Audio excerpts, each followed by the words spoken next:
देश की न्यायपालिका और राजनीति के बीच की सीमाएं अक्सर धुंधली होती दिखती हैं और अब एक बड़ा खुलासा इस बहस को फिर से हवा दे रहा है। भारत के पूर्व मुख्य न्यायाधीश एन.वी. रमन्ना ने हाल ही में एक ऐसा बयान दिया है जिसने पूरे देश में हलचल मचा दी है।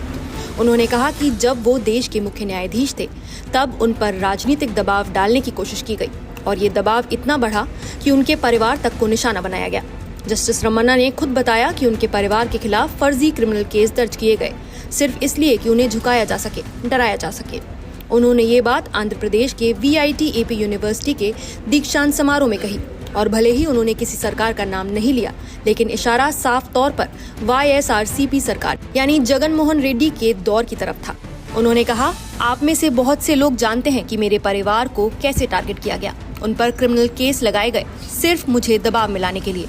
ये सब एक सोची समझी साजिश थी और मैं अकेला नहीं था। न्यायपालिका में कई ऐसे लोग थे जिन्होंने संवैधानिक मूल्यों की रक्षा की, लेकिन उन्हें भी अत्याचार सहने पड़े। जस्टिस रमन्ना का ये बयान उस दौर की याद दिलाता है जब YS जगन मोहन रेड्डी सरकार ने 3 राजधानियों का फॉर्मूला पेश किया था। विशाखापट्टनम प्रशासनिक राजधानी, अमरावती विधायी और कुर्नूल न्यायिक राजधानी। लेकिन उस फैसले के खिलाफ अमरावती के किसान सड़कों पर उतर आए। उनका कहना था कि अमरावती ही आंध्र प्रदेश की असली राजधानी है और इसे तोड़ना उनके साथ विश्वासघात है। जस्टिस रमन्ना ने उस आंदोलन को याद करते हुए कहा, उस कठिन समय में जो लोग किसानों के साथ खड़े हुए, चाहे वो आम लोग हों या जज, उन्हें डराया गया, धमकाया गया और सजा दी गई।